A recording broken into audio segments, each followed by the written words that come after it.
Hey there folks, welcome you all to yet another podcast of mine. Another Friday has caught up with us, people. Yes, it has. We've been very regular with these people. I'm super proud of myself. I've been doing these podcasts or vlogs as regularly as I have. Admittedly, last week was a little cheap vlog on the phone. What it does mean, however, is that I'm clearly quite regular with my Friday flaggings or Saturday flaggings at the minute. There doesn't seem to be any sort of sabbatical with my little cheeky bevs at the weekend at the moment. However, it is the first night of the new Premier League season 2022 this evening, so I'll be enjoying I think it's Crystal Palace Arsenal tonight, so it's a good game to kick off with. Looking forward to seeing what Arsenal are doing this year, actually, with all the purchasing they've been doing. I think they've spent more money than anyone else this season. Absolutely ridiculous, people. Can I say this and can I say no more? I'm not going to talk about football anymore because I know not many of you like it. Flaggings up to you all, people. Flaggings up to you all. Have a little sip of this before we get going. I wasn't actually going to... Toward the beginning of the week, I was picking up little stories here and there. And I thought, there's not really enough interesting stuff there to be doing a podcast on. But there was a few things cropped up, just article-wise, that I saw. All the articles are going to come from IGN, so tip of the hat to them. And yeah, there was just a few articles toward the end of the week. I thought, actually, that'd be quite interesting to talk about. And just, I mean, the last one we're going to do, which is about console sales and stuff, is just I just find it really interesting to sort of go through that, and we'll chat about that at the very end. The one that I've used for the tagline is probably the one that I thought, actually, that's well worth talking about as well, which was Beyond Good and Evil. But there was a few little things cropped up I just thought were of semi-interest. So we'll see how we go, people. We'll see how we go. You know what I'm like, it's like my therapy session, this, so I'll most likely get an hour out of me, no problem at all. I'm going to have another sip of this before we get going, though. My week has been, he says, and then puts it down. I've had a good week. I've been working away at my day job. I've managed to get 3 10k runs in this week. Well, they're 10.7s, really. 10.7ks, 3 of them. And then in between the days I do those, I've done 2-hour workout weight sessions. Just pure weights, going for it. And I don't stand about in the gym. So like if I'm doing bench pressing in between those sets, I'll lie down and I'll do some sit-ups and some turns on the waist. Or if I'm doing biceps, I'll do shoulder lifts as well in between sets of those. So I always keep moving and keep going. There's points where you have to have a little bit of a 2-minute, just let your muscle have a minute. Especially now, this week, I've been on when I first went back to the gym, it was like the 10 kilogram, dumbbells to get you going on the biceps. And then I've been on the 12s for ages, because up to those, I thought I'll try the 14s out. So I did the 12s with the bicep curls, which kind of twisting as you go down sort of thing. And then when I was doing the straight up and downs, which you have your hand to the side like this, holding the dumbbell like that rather than that, I was using the 14s as the second exercise. So they 4 sets of each, about 12, I think it is, 12 of each. But yesterday the 12s were taken up because normally I start with the 12s on the curl one. And the 14s were free, so I thought, right, I'll try the 14s with both exercises. Oh my fucking lord. I did manage it, to be fair. I managed it, people, but oh mate, I can still feel it in my arms today, people. Are we getting there? We're getting there, people. We're getting there. So I'm trying to do 3 2-hour weight sessions a week, which is the whole... I mean, I'm basically... It's probably not right, and any personal trainer will probably tell you it's completely wrong, but it'll still work to some degree. But I don't want to go every day to the gym, so what I'm trying is doing every part of my body at the gym within 2 hours. So the arms get 3 exercises, the chest gets 3 exercises, the triceps get 2 exercises, because they get a lot of secondary with the bench pressing and all that sort of stuff. And what are they called? The back muscles, the back ones are... Why have I forgotten the name of them? Anyway, yeah, the pull downs and all that malarkey, you get 2-3 of those. So there's a lot in that 2-hour weight session. It's actually 2 hours and 10 minutes, and it clocks up at about 1,200 calories burned, people. Not to mention, when you do weights, you burn a lot more fat than you do if you're doing cardio, according to the Fitbit anyway. But I think just as a general rule, doing weights burns more fat, whereas running kind of gets your cardio up, but it will burn calories. But if you specifically want to target burning fat, weight training is supposed to be a lot better. And the Fitbit does relay that when you look at the stats afterwards. So anyway, I'm feeling like I've bloody earned this week, people. Good grief. So I'll have a few cheeky bevs tonight, chill out day tomorrow, and then we'll have Sunday of back at the gym, I think. Yeah, weight session on Sunday, and that'll finish it off for the week. That'll actually be 6 out of 7 days exercise. It's not bad, is it?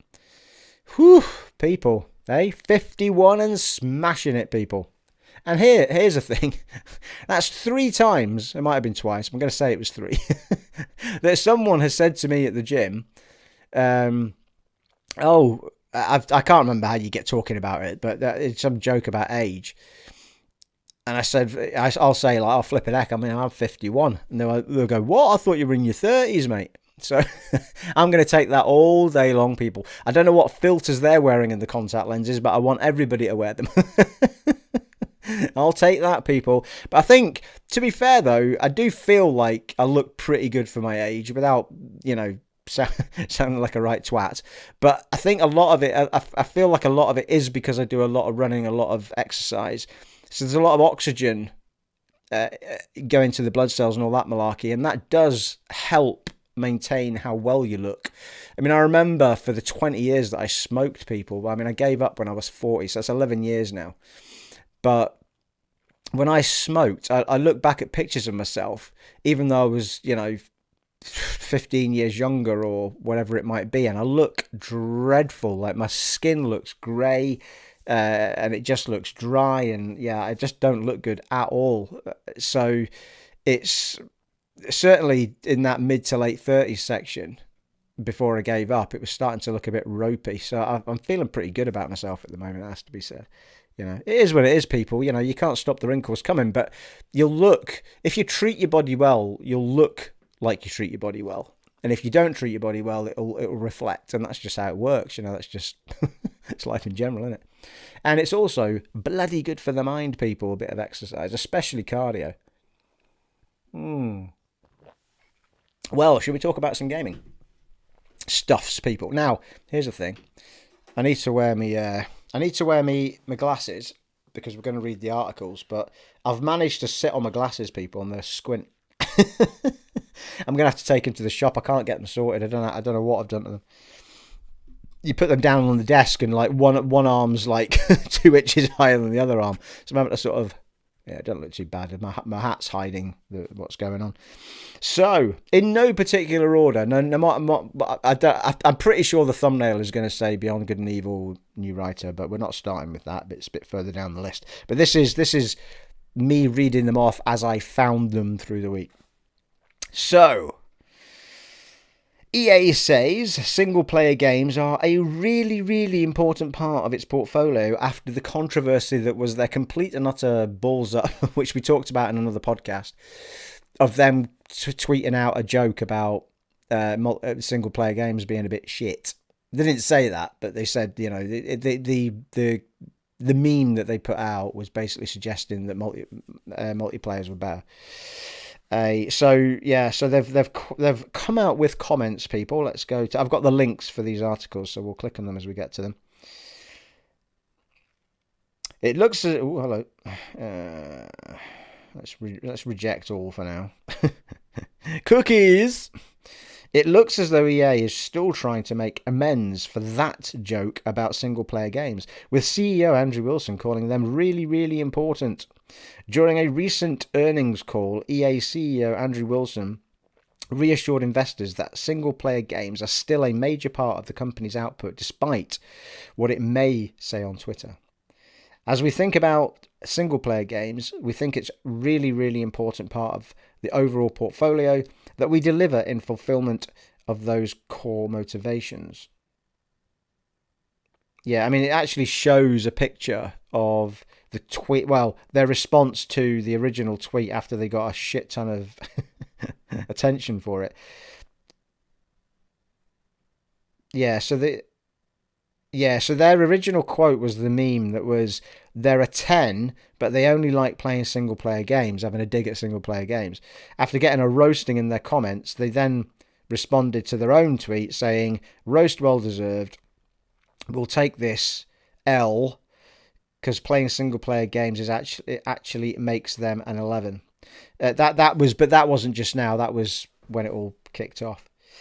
EA recently came under fire after making controversial tweet that mocked single-player games. The tweet itself was a poorly executed response to a recent meme, but soon had gamers and industry figureheads alike wondering why EA had posted it.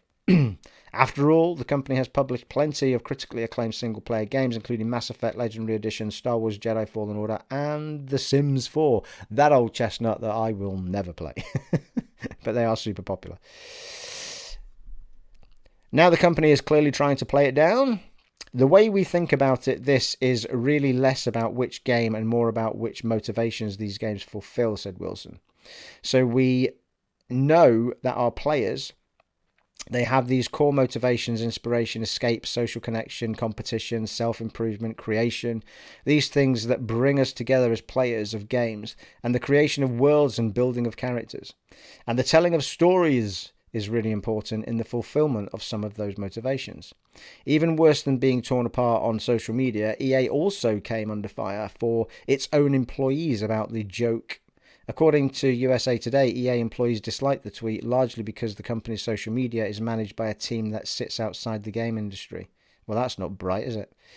They're all new, and most of them, to my knowledge, aren't really game industry people, explained one of the USA Today's sources.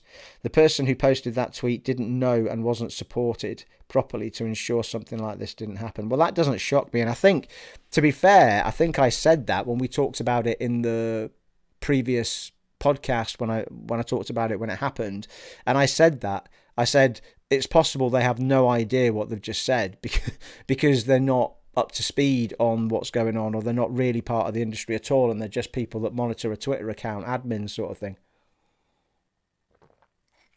Oh, I'm enjoying that beer a bit much, people. It's ice cold as well. It's beautiful. It's beautiful. It's true. You're welcome.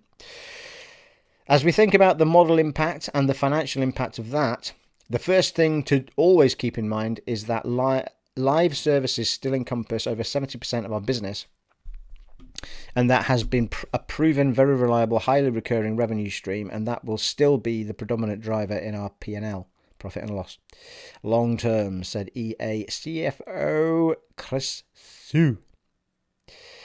And there endeth the lesson, or the article as it is in this case. So yeah, I mean, the whole thing was just a bit of a farce, and as they've suggested there, that Twitter team clearly didn't know what the bloody hell they were doing, and it's just been a monumental error in judgment, really. I think we can all just move on, can't we? I think the thing is, EA clearly know that Jedi Fallen Order proved to them that single-player games were still worth investing in.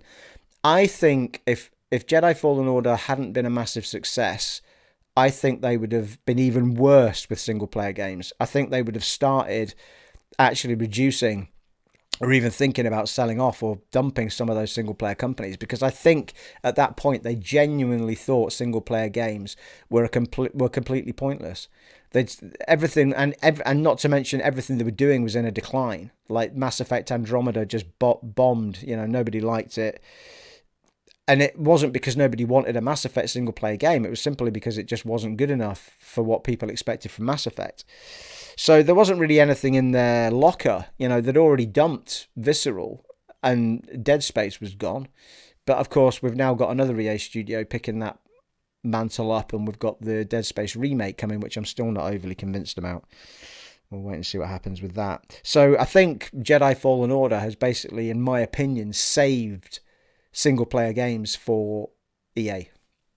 And I think it's nothing but good for us, because that's the sort of games that I certainly want to play. So, and the Mass Effect team are now on with a new Mass Effect. We've got the Dragon Age team on with the new Dragon Age 4... blah. What's it called? I can't remember what it's called. But anyway, there's probably a picture coming up at some point. But yeah, Dragon Age 4, which is in the making. So they've got plenty of of single player stuff going on, not to mention Jedi Fallen Order sequel. I think, did I mention that? I probably didn't.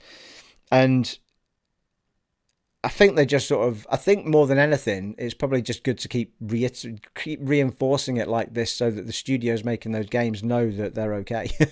I mean, last thing you need is people leaving your studios and there is a lot of demand for game developers at the moment. Like game developers, so far as I've been reading that it's very, very hard for companies to keep staff, and that's why we're seeing so many people moving around. It's not because there's anything wrong with what they're working on. It's just they see something more interesting to them, or they'd rather be at a different team, or they've been at that studio for a really long time. There's loads of, I mean, especially when they've had to delay games. There's loads of, people at Microsoft and Xbox buying up all these studios. And they need staff for them, especially if they're pumping more money into the studios now that they've got Microsoft behind them. So it's a really interesting one. And I think it's good to keep hearing them say it. That, even though we didn't need to really hear it again, it's just nice that they keep saying it for the studio's sake more than anything else, in my opinion now.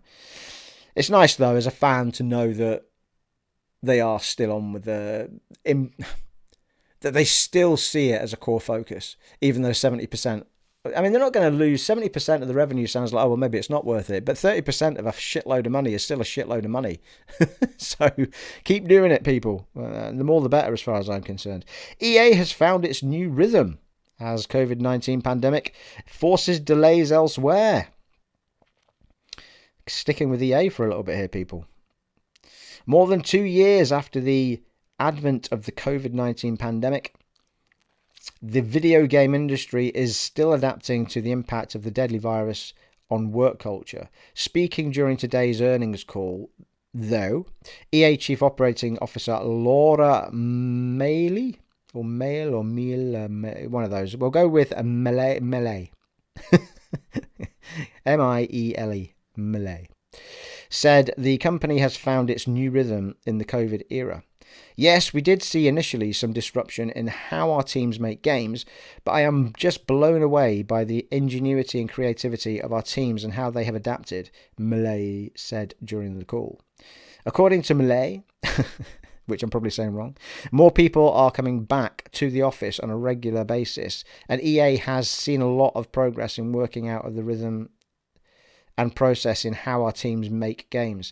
CEO Andrew Wilson was among those recently in the UK visiting the company's racing teams, which includes the recently acquired F1 2022 developers Codemasters. But even if more employees are returning to the office, EA says it's still supporting work from home.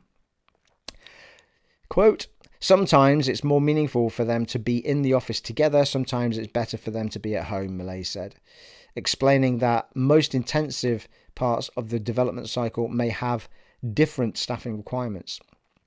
In a separate interview with IGN that went up earlier today, Madden 23 senior producer Clint Oldenburg talked about how the team has adapted since the pandemic.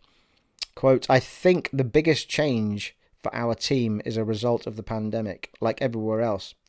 We don't have a central team per se, all in the studio, all at one time together anymore, but the working world has changed. Excuse me. Oldenburg said. We're now in a hybrid working environment, just like everyone else. So we have workers that are fully remote, we have workers that are hybrid, we have workers that are always in the studio, and from a team standpoint, that's probably the most significant change. But I wouldn't say that that's had neither a negative nor positive impact on what we do day to day. It's just different. We have to work differently, and we have to work smarter, and we have to work more collaboratively than we ever did before. The COVID-19 pandemic has proven to be a unique challenge for the game development, forcing studios to rethink everything from motion capture studios to testing. Even now, the pandemic is still causing delays throughout the game industry. In the meantime, EA has managed to continue to rolling along thanks to the success of its sports titles, even as it has contended with a dry spell in releases. Responding to acquisition rumours, EA CEO Andrew Wilson said that the publisher couldn't be in a stronger position as a standalone company. Its next release is Madden 23, which is due out next early access on May 16th. Yeah, I mean, there was a lot of rumour that with all the big buy-ups, that somebody was going to come in and try and buy EA out. You know, Microsoft or PlayStation or somebody, and try and take them over, and Ubisoft for that matter. But quite honestly, I don't know if either studio would get away with it at the moment. So far as, you know, fair business and all that malarkey, I think they've already kind of had to really force through the purchases they've already made because they were so massive. I think to try and buy up those other two major not competitors, are they? But, you know, those other two giants in the gaming industry, I think there would be some eyebrows raised at the levels of government to say that's just not going to allow for fair trading of any kind of description, really, or whatever it is. Or, I mean, it's just who would be left? I mean, all you would be left with is all the little studios that are independent, because all the big ones would all be swallowed up by the bigger conglomerates that are Microsoft and PlayStation. But it could just be a matter of time, though. But the thing is, and I heard somebody else talking about this as well. I can't remember who it was, so apologies, but in another podcast. But the more this happens, the more smaller studios will kind of grow and become what those studios were, you know, over a lot of time. But even, you know, if they just become like a Visceral or whatever else in the meantime and just grow and grow and grow, so they're doing AAA games, and then as they become that big, they then start doing 2 AAA games, and then that just rolls on into being one of those companies. And I think, to be fair, those companies have grown probably in the same manner that they just kept buying up, you know, or those new companies that are growing will then buy up other little companies and become bigger companies themselves. So it's just the way that world works. Unless you're just an indie dev working on your own and you have no design or desire or want to be part of anything bigger, and you just want to do your own little thing and bring in a couple of staff to help you out and that sort of stuff, that's fine. But it is interesting. And long term, over the next 20 years, if that is the case and these companies do come through, we'll probably end up with a bit more variety. Because I feel like, and I think, again, I mentioned this in the last podcast, I do feel like there was a lot of variety lost throughout that PS4, Xbox One era. I feel like all of the variety was on the previous gens. And the more we went forward, the more we just got less exciting stuff and less variety of it. Because it was almost like, well, the single player thing comes up again. Well, we don't want to do single player games. Where everybody started focusing on multiplayer stuff, and there was all kinds of reasons for it, I'm sure. Companies being shut down, you know, Lionhead being shut down, Visceral being shut down. Certainly Visceral, from my point of view, was a gut wrencher because, you know, I mean, Dead Space 3 aside, if they'd managed to get themselves back on track. And Lionhead, I mean, I know Phil Spencer talks about the lessons they've learned, but that doesn't help the people that worked at Lionhead, does it? You know what I mean? It's they still lost their jobs. I mean, they might have found jobs somewhere else or helped them find jobs somewhere else, but even still, with all the money they had, I still feel like Phil could have saved that company, or Microsoft could have done. He might have had someone telling him he couldn't do it, but they tried to, it sounds like they tried to get them to make an MMO of Fable, because that seemed to be where the world was going, which is what I was just saying, rather than make another single player Fable game. Because Fable, although it's much adored and loved, it was never a massive seller. It was never something that sold so many millions that you just wanted to keep making it. So, I mean, I can't remember what the sales figures were that I looked at last time, but I think Fable 3, which is my favourite, and I get a lot of stick for it, but I think maybe it did a few million at most, or it might not even have been that. I can't remember, but it wasn't huge amounts of quantity. I mean, that's a lot. If I was a little indie dev, you'd be loving that. But you know what I mean? For a AAA studio, you want to be getting, and now part of a bigger company, they obviously wanted more revenue than that and wanted more copies sold than that. So MMO was the way to go. And then they were also thinking, well, this is a never-ending money pit because we'll just keep adding content. But the more they released alpha, I mean, I played the alpha of that, and it looked like Fable and it felt like Fable, but it was the usual, this bog standard quest here, there, and everywhere, and there was no real thing hooking you in. And before it even got to beta, it was done. Like, it was cancelled, and then not long after that, the studio was shut down, and yeah, it was a sad thing to see. So I think there was lessons learned there. I really wish Phil had saved that studio. But anyway, we're still going to get a Fable 4 or a Fable game, which is still coming. I can't remember if they've released a name for that yet. Because there's another studio doing it now. It's the people that make Forza, isn't it? It's either the studio that makes Forza or Forza Horizon. One or the other. Or maybe they're the same studio. The people that make Forza, anyway. Is it Forza or Forza? I hear people saying Forza. And then I watch another podcast like Forza. Like there's a T in it. Forza. Mind you, that's how the Spanish and all that use the Zs, isn't it? They stick a t's to it. So maybe it is meant to be pronounced that way. Anyway, shall we move on to the next topic, people? Elden Ring. You'll be delighted we're talking about Elden Ring again. And I will, you know what? I will give a bit of a channel update toward the end. If I forget to give a channel update at the end, let's just say I haven't recorded any gameplay this week, and it's just been a matter of I just haven't had time to do it. So I will absolutely be doing more Kingdoms of Amalur Reckoning on the Xbox Series X, and I still have every intention of going back and doing more Elden Ring. I'm waiting for my little oomph to kick in where I want to do some rather than force myself to do it.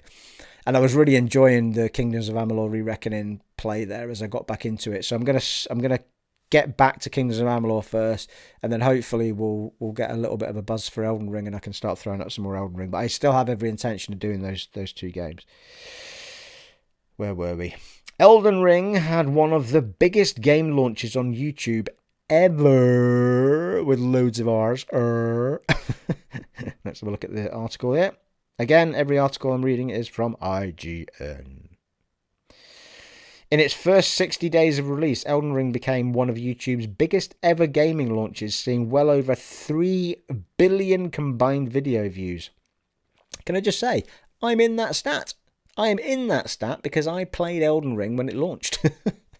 I'm somewhere in that 3 billion, people, and thank you for watching. It's you that put me there, and always do.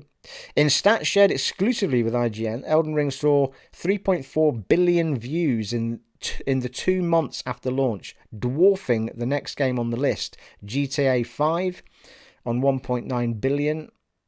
Of course, YouTube has grown since GTA's launch in 2013, making that something of an unfair comparison.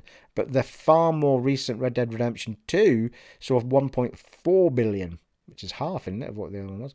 So it's clear quite how successful Elden Ring has been. To be fair, though, I think there's a huge amount of people that will never play Elden Ring but will want to watch it and watch other people suffer. And it was the same with Bloodborne. It was the same where, I mean, obviously the figures for Elden Ring are higher, but the viewing figures on Bloodborne and Dark Souls trilogy are going to be extremely high as well, because people are curious about the suffering people have to endure. So I think it does lend itself to being a watchable, well, a company rather than just one game. Anyway, we shall continue. YouTube Gaming stops short of calling it the biggest gaming launch ever, but it's clear that From Software open world masterpiece has set an incredibly high bar for games on YouTube in the future. In large part, that's down to the hunger for different kinds of video about the game, from let's plays to guides to lore explainers. Yeah, I mean, I suppose the guides are a big thing. Because it's a big open world now as well. People want to know where things are. How do I get the best weapon quick, or one of the best weapons quick? That sort of stuff. YouTube Gaming also provided a list of other stats around the biggest launch videos for Elden Ring. Most viewed launched videos are a whole bunch of people that aren't me. Wouldn't it be funny, because I didn't read all of this article before, it wouldn't be funny if I popped up on it. I won't, though. If you look at the figures, I mean, it's like 6.2 million for the first person and 5.7 million for the second, and you know, I just don't get anywhere near that, people. Crikey.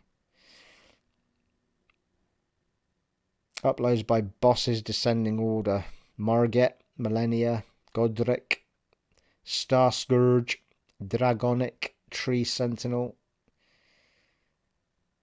Yeah. YouTube Gaming also called out some of the Elden Ring community's best-known creators with Elden Lord Awards. Finally, the team also acknowledged... Yeah, well, we're just going into what IGN were doing, really. Finally, the team acknowledged perhaps Elden Ring's best-known hero, Let Me Solo Her, the player that took on the game's hardest boss more than 1,000 times and earned a real-life sword for their efforts. According to YouTube Gaming, videos featured Let Me Solo Her have secured over 25 million views alone. I haven't watched that. All of this is yet more proof of Elden Ring's status as a true gaming phenomenon.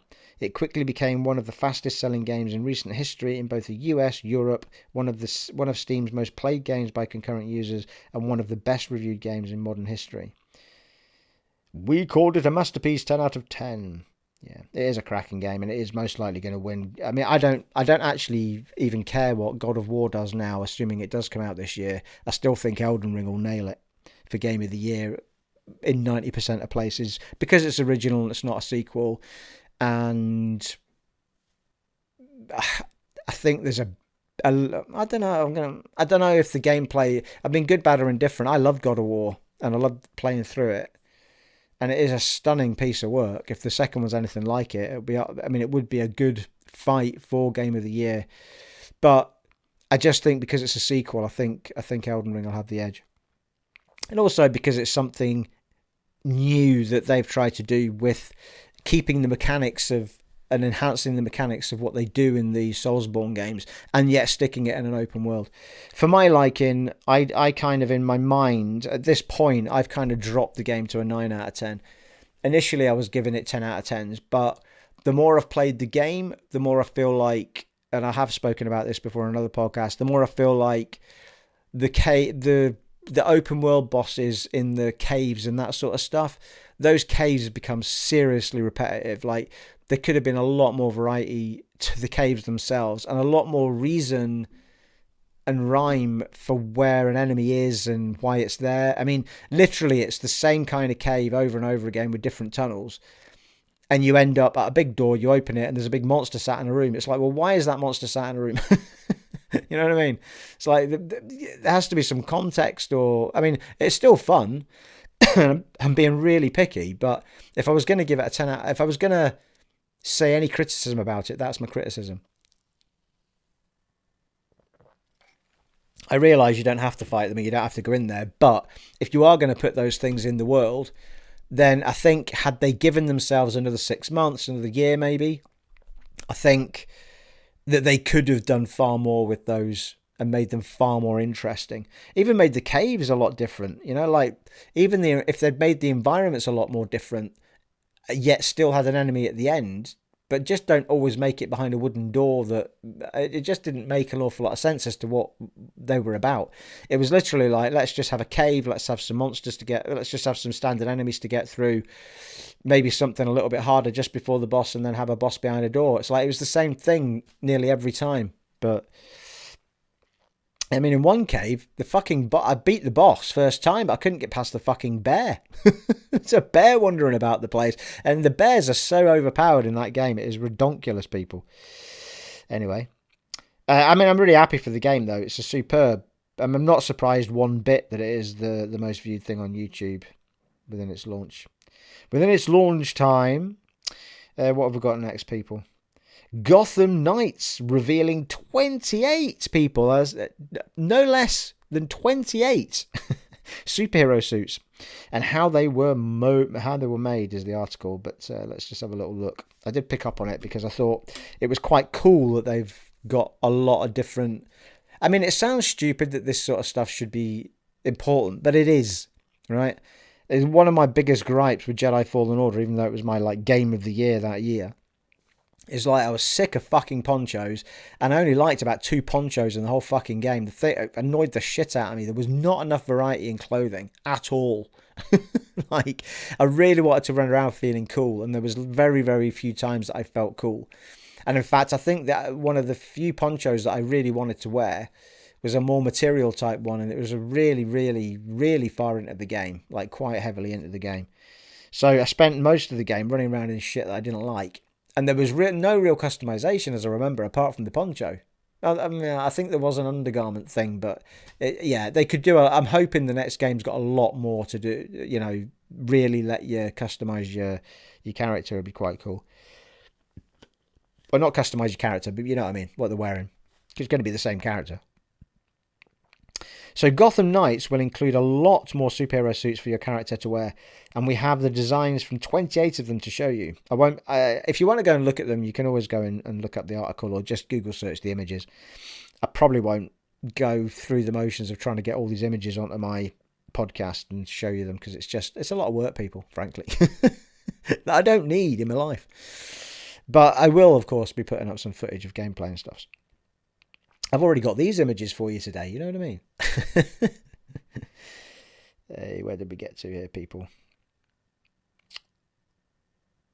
From suits inspired by classic cartoons to a set designed by a bona fide comic book legend, developer Warner Brothers Games Montreal has drawn from the DC's rich history, but created some truly new ideas for how Batgirl, Robin, Nightwing, and Red Hood could look in their take on the Batman universe. As part of this month's IGN First, we spoke to the game's creators about the unusual way they were designed, how they'll work in-game, how they can be customized, and more. First, it's important to realize that Gotham Knights makes a distinction between suit styles, suits that come with cosmetic and stat changes, and transmogs, suits that are purely cosmetic and applied like skins, which is, I like that. That's the shit that I love, and it comes in a lot of RPGs, even though this isn't really an RPG. But I love RPGs that, like, you're picking up shit all the time. Sometimes you don't wear it for long before you pick up something else that's better, but it looks like crap. So you can then transmog the one you liked on top of the one you've just picked up, and that is the shit that I love. I love that. That way you can always look and feel the way you want to look and feel, but still have all the power of the stuff you've picked up. We're showing off 6 sets of suit styles and 1 transmog set in the gallery above, which I'm not going to show you. There will be 11 different suit style sets in Gotham Knights at launch, making up 44 individual suits in total, not including transmogs. Warner Brothers has reiterated that there will be no microtransactions in the game, although the Beyond and Nightwatch sets are currently tied to the deluxe and collector's edition of the game. Key to the philosophy around all of these sets is that while elements of their look can be customized, you can't mix and match pieces between different suits. Player expressions for us is very important, explains creative director Patrick Redding, but we wanted to make sure that we could harness that in a way that allowed for a degree of clarity and unity to the look of all of these different suits and suit styles. We wanted the liberty to make suit styles that were different from one another enough that they all had their own really strong personality, continues director Jeff Elnor. And to do that, we wanted to make sure that you always looked cool. You don't want to end up with a Red Hood that looks sketchy because you made bad fashion choices. Red Hood is supposed to be always cool. In order to get as many varied and eye-catching designs as possible, the character art team looked far beyond their own studio walls for inspiration.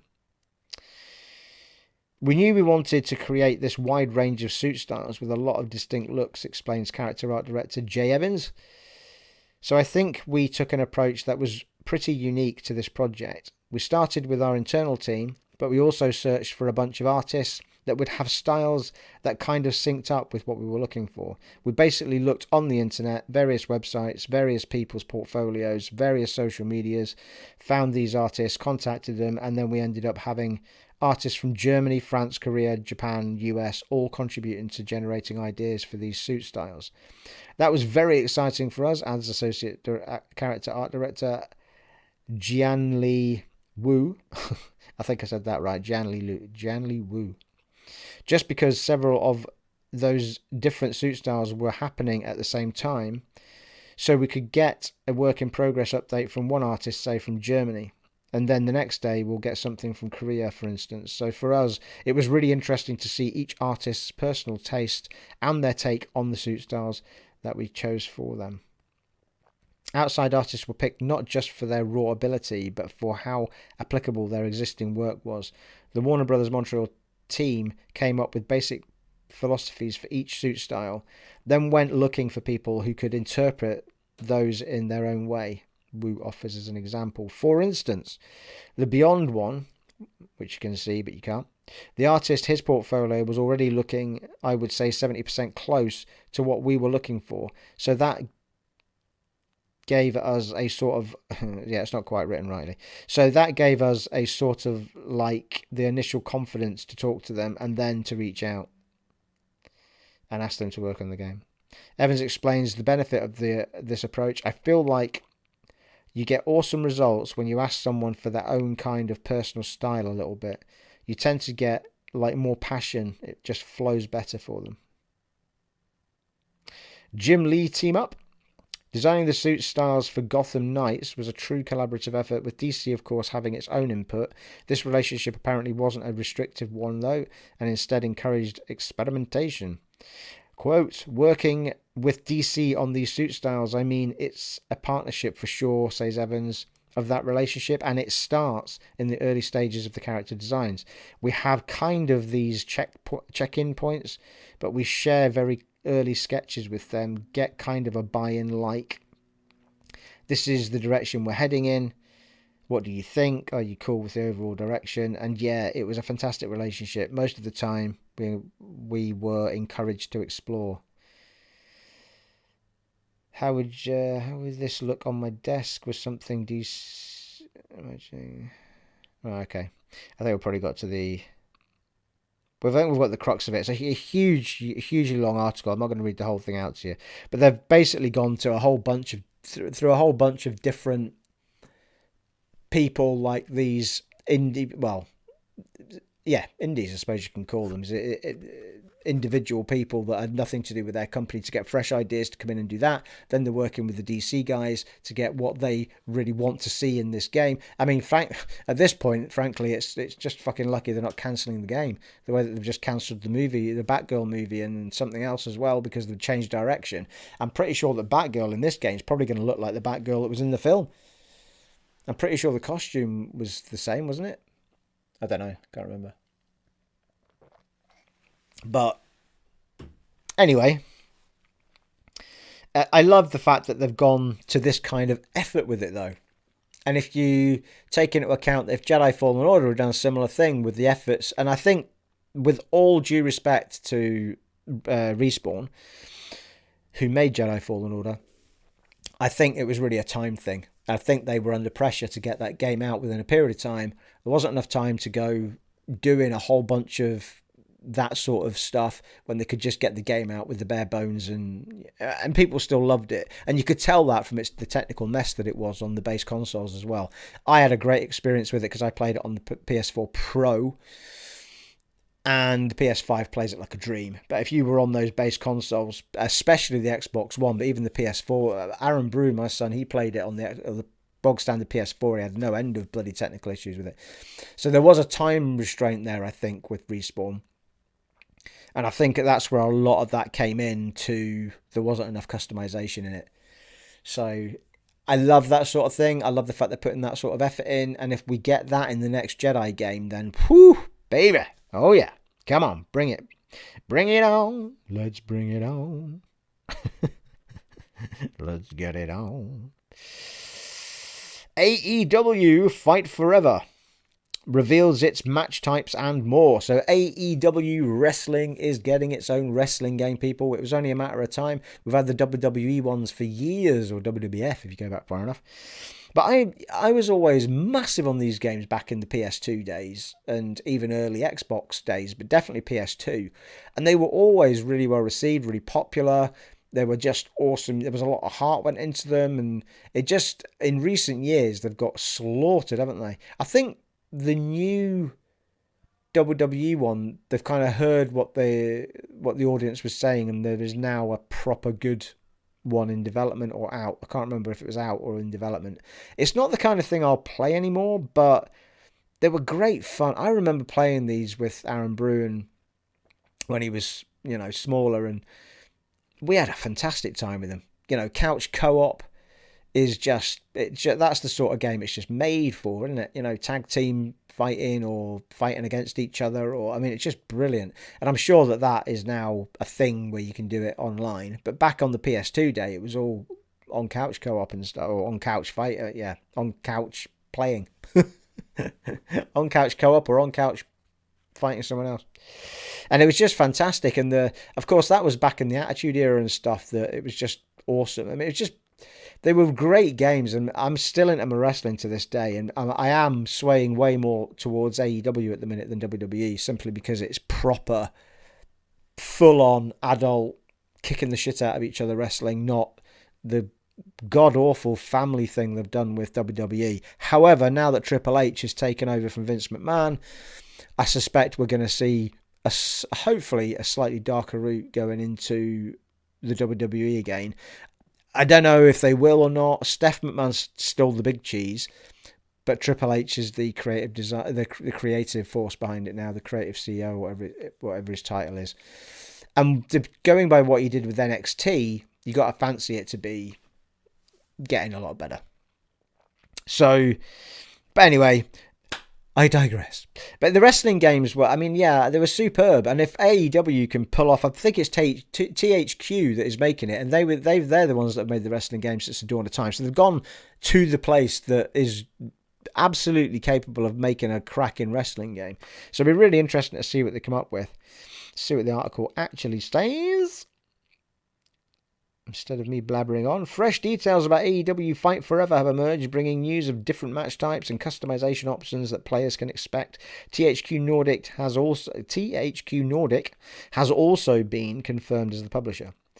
Match types include single matches, tag team, games, three ways, 4 ways, ladder matches, casino battle royale, falls count anywhere, exploding barbed wire matches, nice, exploding barbed wire death matches, and some good old-fashioned, unsanctioned fun with the lights out, matches, which will see wrestlers brawl with weapons in the ring. There's a little tweet there from THQ Nordic as well, THQ Nordic. THQ Nordic and AEW have joined forces to bring AEW Fight Forever latest creation to, AEW Fight Forever at Yuke's AEW's latest creation. I don't know what that is. To PC, PlayStation 5, PlayStation 4, Xbox Series XS, Xbox One, Nintendo Switch. So it's going to all platforms. There's also a wide range of customization modes, giving players the option to switch up their wrestler attire and appearance while also changing their entrances, movesets, teams, and arenas. They can choose to join the AEW roster and appear in matches and stories over an event schedule in career mode, or show off their maneuvers during tag team matches in online co-op. The AEW talent roster will give players the chance to step into the wrestling boots of some of the most legendary wrestlers that have ever entered the ring, while also putting all new high-flying AEW talent through their paces. The full list of playable characters has not yet been released, but past previews have told us that Nyla Rose, Chris Statlander will be in the mix. We just landed the perfect finisher by partnering. Quote. This is a quote. We just landed the perfect finisher by partnering with global publishing and distribution powerhouse THQ Nordic, said Kenny Omega, EVP of AEW and former AEW World Champion and AEW World Tag Team Champion. The THQ brand has long been synonymous with wrestling games. There is simply no more qualified partner to bring AEW Fight Forever to the millions and millions of wrestling fans the world over. Kenny's incredible vision of AEW Fight Forever is informed by his wrestling pedigree both inside the ring and on the controller, added executive producer Reinhard Polis. THQ Nordic combined that vision with Yuke's unparalleled wrestling game development history, is resulting in an AEW experience that draws heavily on the arcade feel that first won wrestling gaming hearts more than 2 decades ago. THQ Nordic and Yuke's Media Creations have joined forces to bring AEW Fight Forever to all platforms. The game currently has no release date, and more than a year has passed since AEW Executive Vice President Kenny Omega suggested they were aiming to release it in the first quarter of 2022. Well, that's not going to happen, is it? However, we'd rather have it late than early and right than early and bollocks people. I think that's where I was going with that. Anyway, I thought it was an interesting story. It was just something that made me think back to the good old days of when WWF was still kicking and the Attitude Era was going strong, and it was just batshit crazy and awesome. Stone Cold Steve Austin. There'll never be another. Onward. How long have I been going for, people? Good grief. Oh, all right. Not quite reached the hour mark yet. Big Steam Deck 3.3 update brings with it a host of improvements to docked mode and more. Now, this has been doing well, the old Steam Deck, which for anyone that doesn't know is basically a PC version of the Nintendo Switch, but a bit more uber and chunkier, and is proving very, very popular. I think getting hold of one's a bit of a test at the moment. The Steam Deck is getting a whole host of improvements in the newest update from Valve, including improvements to dock mode, system updates, and more. The updates detailed in the patch notes include a lot of fixes as well as some new features. When in docked mode, you'll be able to scale the Steam Deck user interface for external displays as well as toggle for automatic scaling. In an effort to presumably save battery life, the panel backlight will now stay off when docked. For those hoping to get a peek at what's to come for the Steam Deck, the update adds a software update channel selector. This will give users 3 options. Stable is the recommended channel for most users and will automatically install the latest stable Steam client and Steam OS. If testing upcoming features sounds like your jam, baby, the beta channel will let you do just that. Finally, the preview channel will allow for testing of new Steam and Steam level features and will update frequently but could cause issues. The update also rolls out a scheduled night mode feature as well as an indicator for when your Steam Deck is running outside the safe operating range. Finally, you'll be able to access the achievements page on the overlay after pressing the Steam button in-game. Last month, Valve announced that users waiting to get their Steam Deck should be able to get it sooner rather than later, thanks to an increase in materials production has ramped up and Valve is able to fulfill orders even faster. Upon release this Friday... February. Upon the release in February, the handheld has been hit with gamers pining for access to games on the go. In our review, we said that when the Steam Deck is living up to its promises, it's absolutely incredible. But those dizzying highs are all too often snapped away by insurmountable compatibility issues with SteamOS and a lackluster battery life, noisy fan, and long load times. But apart from that, it's fine. There you go, people. Hopefully that was of interest to somebody. There we go. Right, we're on to the last 3 now, people. And we're now on to the tagline. 6 years after its announcement, Beyond Good and Evil 2 hires its lead writer. What the fuck is happening, people? Well, here's the thing, right? I think this sounds a bit more spectacular than it is. And going by some of the footage that I'll probably throw up, there's quite clearly been a lot of writing and things going on. I don't think this suggests by any stretch of the imagination that Beyond Good and Evil 2 hasn't started. I think what it most likely means is that whoever was writing as lead writer has either gone or stepped aside into something else or whatever, or they've decided to change direction with the story and wanted a new writer in it. There's all sorts of reasons, but I'm pretty sure this game's well under development. I mean, they did announce it 5 years ago. There's no way they've been sat on it for 5 years. And then you've got a massive 10-minute trailer. No, hang on a minute. Maybe not. 5-minute trailer from about a year ago. I mean, why would you push out a year ago a trailer for... it doesn't make any sense. So they're quite clearly on with it. And they're bloody good trailers as well. Fucking hell. The CGI on them is incredible. It doesn't show any gameplay, but it looks amazing. My God, I'm thirsty tonight, people. It must be that 10k I did earlier. Let's have a look at the article, people. People sounded a bit like, what's his name there, didn't I? Oh, Del Boy. It's been several years since Beyond Good and Evil 2 was officially announced. After a lack of news for quite some time, there's finally a new development for the long-awaited game. They've hired their lead writer. In a tweet yesterday, Sarah Arellano announced that she was joining as the game's lead writer. Arellano previously worked on the narrative designer for Blizzard on World of Warcraft and at Volition, the studio responsible for Saints Row. Beyond Good and Evil 2 was officially announced in 2017 at E3. The game will serve as a prequel to the original game and promises of being able to explore alone or with friends in its massive and ambitious world. Beyond that announcement, there's not been a lot of meaningful news since. We've gotten a look at some cool concept art, another look at the game at E3 2018. The last time we saw the game gave us a glimpse of Jade from the first game, seemingly a villain. Ubisoft initially planned for a beta of the game. I wonder what it was I was looking at from a year ago then. Because I was definitely looking at a trailer today from about a year ago. Ubisoft initially planned for a beta of the game to be available at the end of 2019. Well, that's not going to happen. But that never came to fruition. Beyond Good and Evil 2 also lost its director in 2020, leaving the game's status even more up in the air. So that's probably why. Whoever's directing it now has probably got their own ideas and things wanting to go on. Since then, the game got a mention in Ubisoft's earnings report, confirming it is still around in some capacity. Then earlier this year, a report came out saying the game was still in pre-production. Alright, so it's still in pre-production. Shit, I know. The news of the game getting its lead writer, however, is a good step forward. Yeah, 9 out of 10 for the original Good and Evil.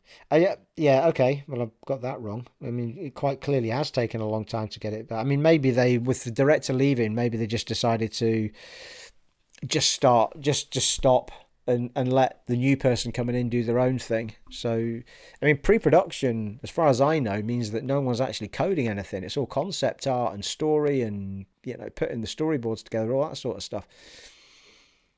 Engines, maybe. But, yeah, I mean, it just suggests that pre-production means no one's actually putting code to paper. Not paper, obviously, but code to keyboard, as it were. Code to keyboard, is that a thing? I'm making it a thing. Code to keyboard, people. I'm a coder. And that is going to be my mantra from now on. Code to keyboard. Microsoft is piloting new feature. You're missing words out of you. Microsoft is piloting a new feature for Xbox insiders to share their Game Pass subscription with 4 other people. Now, I love this story because this is everything that I would like all subscription services to be, rather than going, we're going to charge you more money every year and then have people leave. Surely it makes more sense to say, because I'm like, all right, I've watched everything I watch on Disney Plus, so I'm going to cancel my Disney Plus and I'll go and get Netflix for a little while, or I'll get something else for a little while. If I'm sharing that account with like 4 other people and everyone's dibbing in to pay for it, then you can have 4 people. I mean, it sounds like they're going to lose money, but in actual fact, they're keeping subscribers for longer. So I just think it's a far more sensible model to do it this way. I'm pretty sure that, if I remember rightly, I'm sure Netflix has family packs and stuff. But it's not for the standard fee. I mean, this might not be the standard fee right enough, but it's not for the standard fee. You have to pay more for it so that you can have other people logging in. I think by default, Netflix gives you 2 logins. So you can only, or 1 might be now, I can't remember. But anyway, Microsoft announced on their official blog they are rolling out a plan to Xbox insiders that allows multiple people to share Game Pass Ultimate benefits. The preview feature is only rolling out in Colombia and Ireland currently. Microsoft's goal with the preview is to make it even easier for gamers to play games on Game Pass with friends and family across console, PC and cloud by enabling them to add up to 4 people on their subscription. And there's the other thing, right? If you're really pally with someone, or you've got someone in your family, your brother, sister, whatever you want to play with, even mum and dad, that anyone, if you are all on the same thing, then you can both have the game from Game Pass and play it together. If only one of you's got Game Pass and the other one hasn't, it's like, oh, for fuck's sake, I've got to go and buy Game Pass just so I can play that game with you. It makes all kind of sense. It's a terrific way to get the community playing together without having everybody having to buy Game Pass just because one person wanted to play one game with somebody else. Brilliant, people, it really is. The plan is only available to Xbox insiders, but those folks are able to add people to the plan who are not a part of the program as long as they're in the same country. When players join the preview, the new plan will convert the time remaining on your membership to the time in the new plan based upon monetary value of the old membership. In March of this year, it was announced Microsoft was reportedly working on an Xbox Game Pass family plan.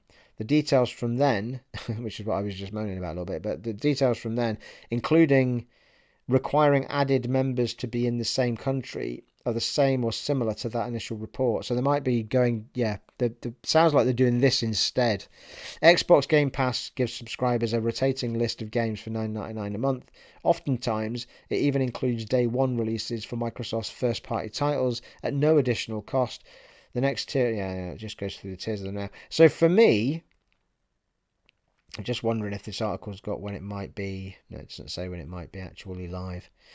Yeah, I mean, you would think that the Family Pass, not that that's what this is called, but that whatever this pass is going to be called, or version of the Game Pass it's going to be called, might be $12.99 instead of $9.99 or whatever it is in your country, but not as much as multiple people having to buy Game Pass, and that'd be superb.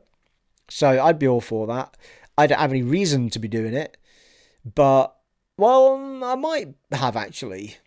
It depends. If we get to next year and let's say Starfield or whatever's coming out, not that me and Aaron Brew would play it together, but if we were sharing a pass instead of both of us having to buy it, it'd be a lot cheaper for both of us, isn't it? Instead of paying out 10 quid a month to be able to play the big games that are going to come out next year, we could just say, well, it's 5-6 quid each instead or whatever.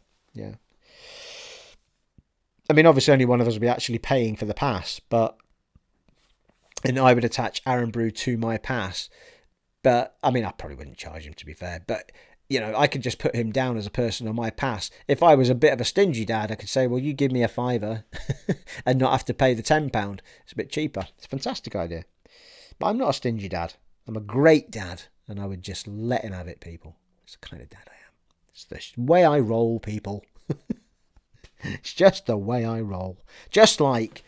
I would share this with you if you were here with me now. It's just the sort of guy that I am. We have to be careful for COVID, though. I might have to pour out another glass.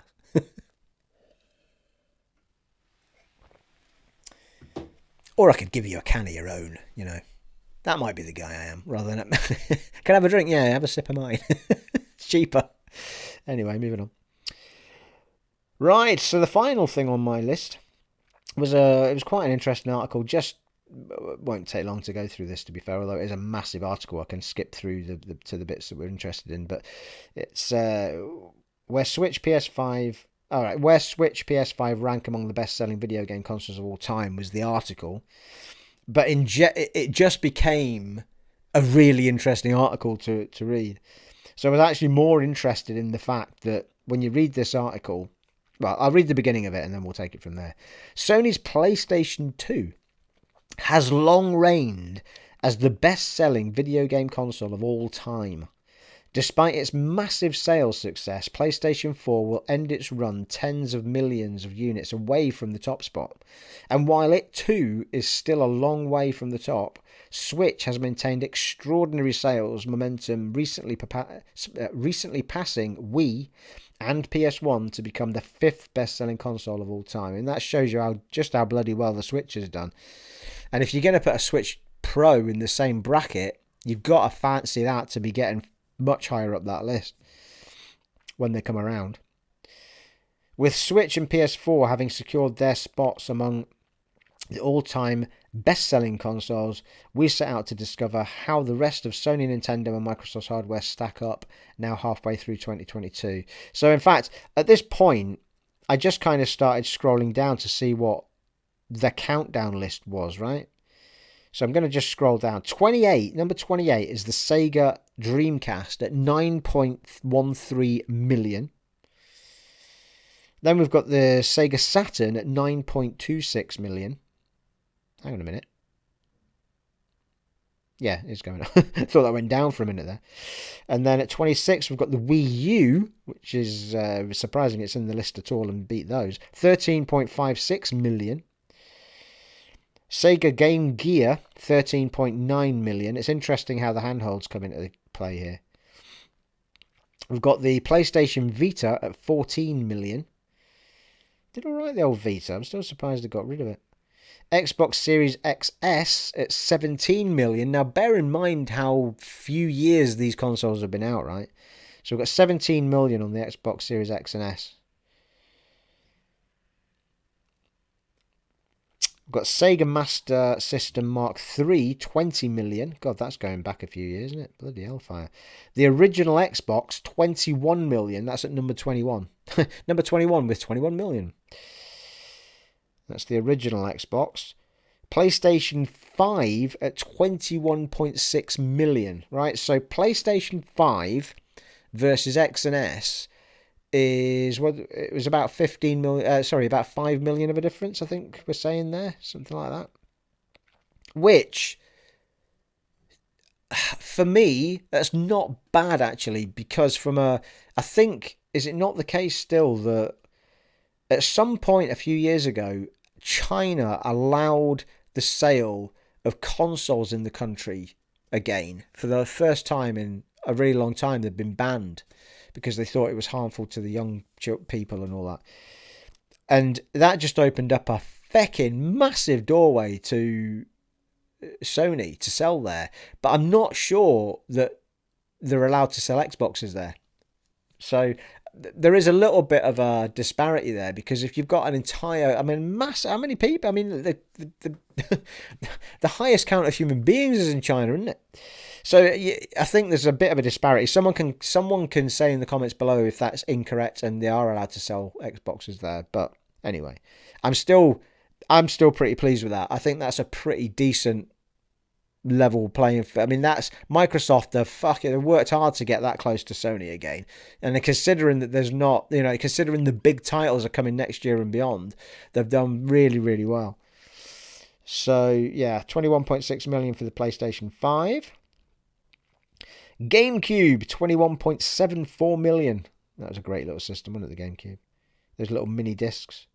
Number 18, Atari 2600, 30 million. I remember I didn't have one. I had a friend come and stay at my house who had one. Oh my god, I was addicted to that fucking thing. Oh my god.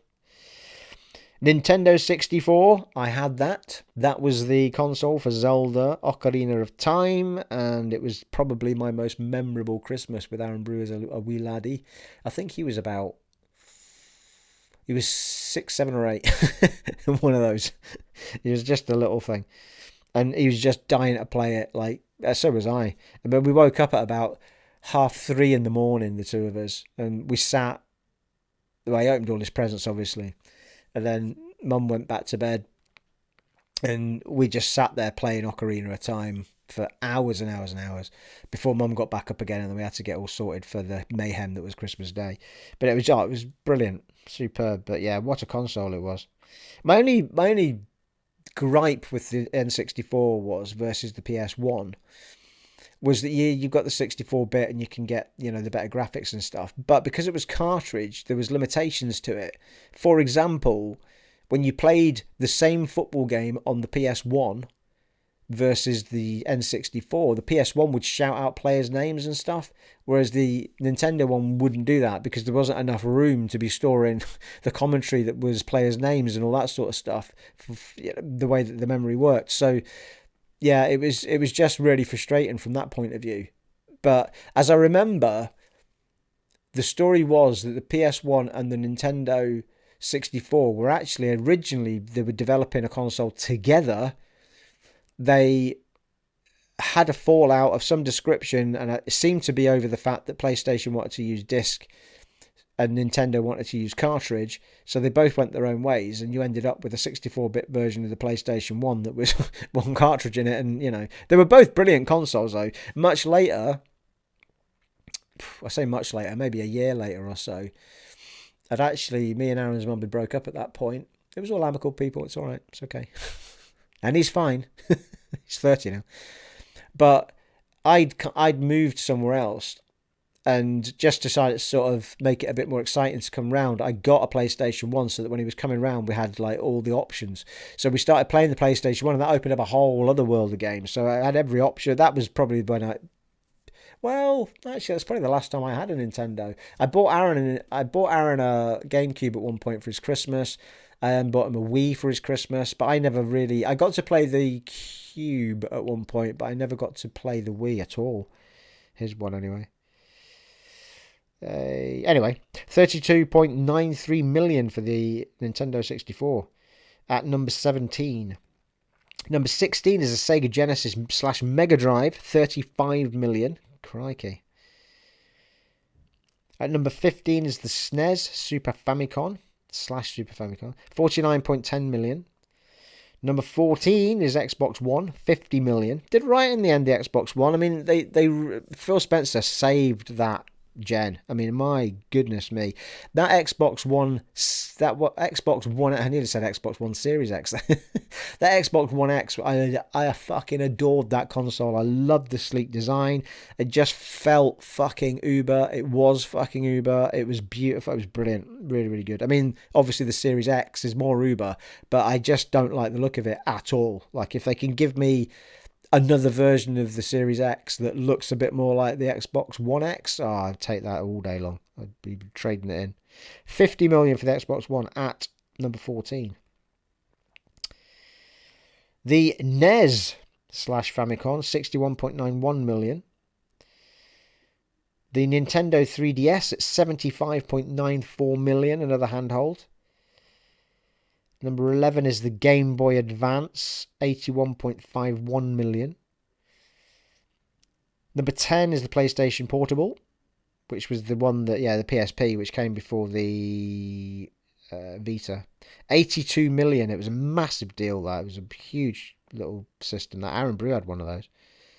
Had little discs you put in it. Fucking thing was spinning around all the time. A proper little warm thing when you were playing it. Xbox 360, 85 million at number 7. Number 8 is PlayStation 3. So even after the monumental fail that was the launch of PlayStation 3, it still sold more consoles than the 360. That blows my tiny little fucking mind, people. 87.5 million versus... Yeah, it was literally head for head, wasn't it? You're talking about a couple of million, innit? I know a couple of million is quite a lot, but that's near on tie, isn't it? I mean, my God. I mean, to be fair, the 360 had its downfall, which was the red ring of death, right enough. But, I mean, that's pretty impressive. It really is. So 85 million for the 360 and 87.5 million for the PS3. It was a pretty tight contest, that one. In the end, Nintendo Wii, 101 million. So it beat the two of them by 13/15 million, something like that. 14, 16 million. Number 6 is PlayStation 1, 102.4 million. It's just ahead of the Wii, isn't it? Number 5 was the Nintendo Switch, 111.08 million. I thought we'd already done the Switch. Now I'm confused. I'm going to have to go back up and look. No, it talked about the Switch early on, didn't it? But yeah, so the Switch is at 111.08 million, yeah. So the Switch is doing super well. PlayStation 4 at 117 million. So the Switch is already just 6 million. Just 6 million behind the PlayStation 4 for its entire lifetime. 117.2 million, number 4. So you've got to fancy the Switch is going to be well up there in 1 or 2. I mean, it could get to touching distance of the PS2, depending on whether or not they do another Switch or whether it's an entirely new console. We'll have to wait and see what they do. Number 3 is the Game Boy / Game Boy Color, 118.69 million. Number 2 is the Nintendo DS at 154.02 million. And, of course, at number 1, that we already know, is the PlayStation 2 at 159 million units. PlayStation 2 remains the best-selling console, the best-selling video game console of all time. Sony's beloved system tops Nintendo DS by roughly 5 million units sold, while handily outselling every other console in existence. As of January 31st, 2011, Sony had sold 150 million PS2s to retailers. While that was the last official total reported, the console would remain in production through early 2013. Nico Partners analyst Daniel Ahmed noted sales climbed to 155 million through March 2012, and grand total of 159 million was reached using Ahmed's continued logic. In the fiscal year ending March 2013, a total of 16.5 million PS3 and PS2 units was shipped, he wrote. PS2 was still being shipped during this period, so the info we're missing now is how many units were PS2 and how many units were PS3. Yeah. Anyway, this is near as damn it. But yeah, I just found that whole thing seriously interesting. And I was convinced, every now and then I'll say to people, no, the Wii U, man, that blew everything out of the water. It was fucking ridiculous. You know, that's the best-selling console. And then somebody will suddenly remind me that, nah, it's the PlayStation 2. Always has been, always will be. But it was a moment in time where, Sony were owning it at that point, though. They'd pretty much kicked everything into touch, but Xbox was just kind of entering the marketplace with its Xbox console. I can't remember. Pretty sure the Xbox came out after the PS2. I'm sure it did. But it had to gain momentum. And of course, the whole world at that point was all about Sony PlayStations, and the PlayStation was so monumental. PS2 was just ridiculous. Everybody wanted one. So it was a moment in time. I think now people have got the options that they can go for now. Like, it is almost an even balance. There's a little bit of disparity, but it's almost an even balance to say, well, do I go Xbox? Do I go PlayStation? I'm not sure. I think the only person that's ever going to break that record is probably going to be Nintendo, because they do something different every time. Or because so many people get into gaming, there's just, it just ends up being ridiculous that there's that many people with a box that it just blows out. It's not really that spectacular anymore. It's just that so many more people are interested in games.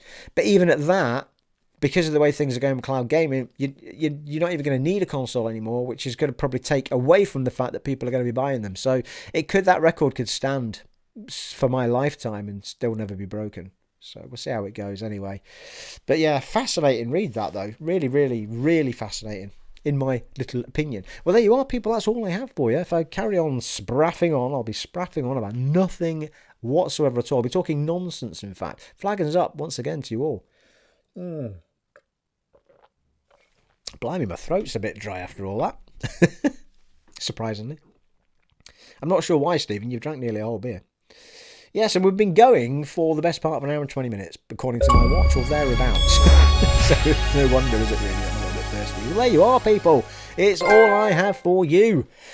Let me know, people. Let me know in the comments below about any of the subjects I've been talking about. You know I love to hear from you. You know I love hearing your comments. You know I'll always get back to you, as long as you're not being a giant twat. All right? I'll always respond. And on that note, it has been an honour and a privilege serving for you in this podcast of mine today, and I shall catch you all in the next one. Take it easy, folks. Bye.